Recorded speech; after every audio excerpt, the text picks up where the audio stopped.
Essa relação da Nina Simone com a luta pelos direitos civis sempre foi parte da vida dela.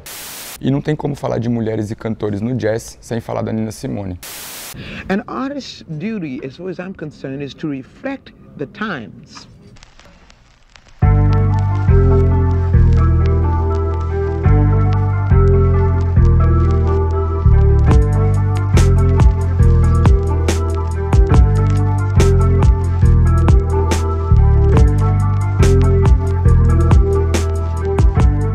Boa, guys! Esse é o quarto episódio da nossa série que acontece aqui na discoteca Oneida Alvarenga, dentro da biblioteca do CCSP, onde a gente tem um acervo enorme de discos de vinil. No começo do episódio anterior, mostramos como chegar até aqui, e esse acervo aqui é de livre acesso a todos. Chegando aqui na discoteca, tem alguns computadores disponíveis com alguns discos do acervo já em formato virtual, para você escutar aqui mesmo, que a gente chama de parada sonora. Depois a gente tem alguns discos físicos que ficam aqui na mesa, com seus respectivos encartes, que vocês podem olhar e ouvir no toca-disco logo ao lado. E por último, temos os computadores onde está catalogado o acervo completo da discoteca, e aqui você pode pesquisar por disco, por gênero musical ou artista e anotar no cartão os escolhidos e solicitar no balcão com algum funcionário para você escutar.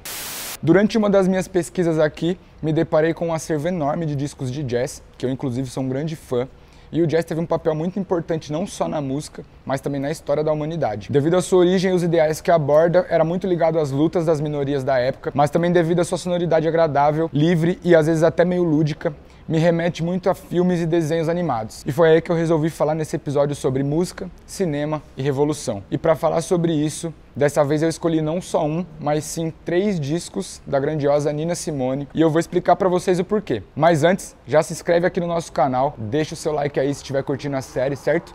E vamos ao conteúdo. Para falar da Nina e de revolução, não teria menção mais perfeita para começar do que a frase da música Mississippi Goddamn, do rapper O Belga.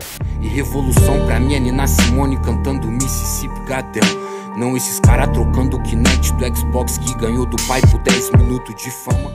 O nome é exatamente o mesmo da música da Nina, também chamada Mississippi Goddamn, que significa Maldito Mississippi.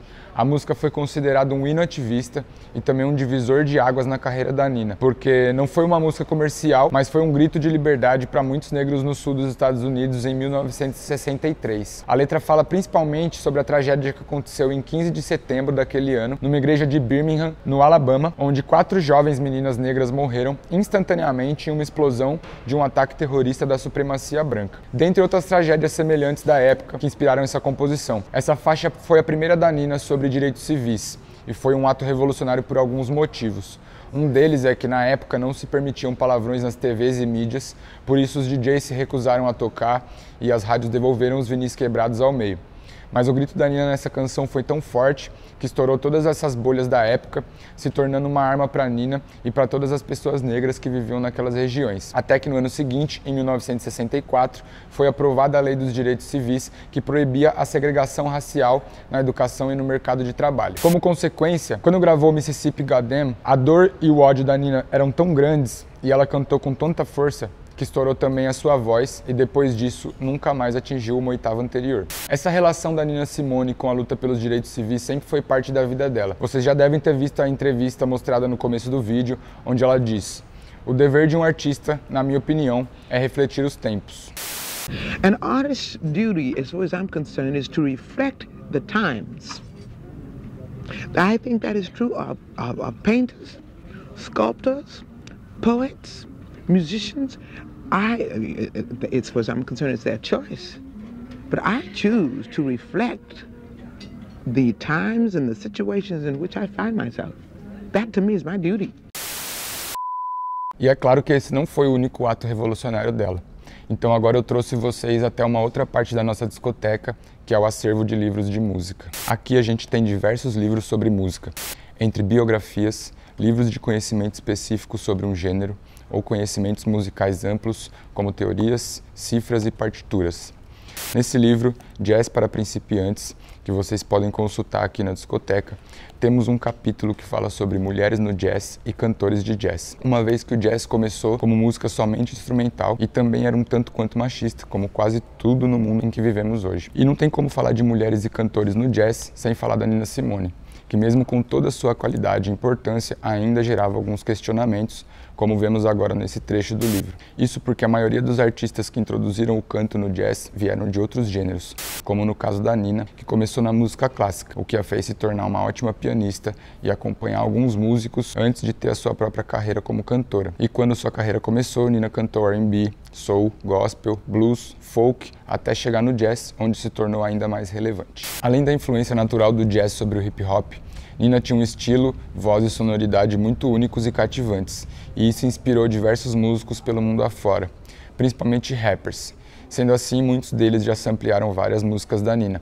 Por exemplo, grandes nomes como Kanye West, Rapsody, Jay-Z, 50 Cent, Lil Wayne e muitos outros.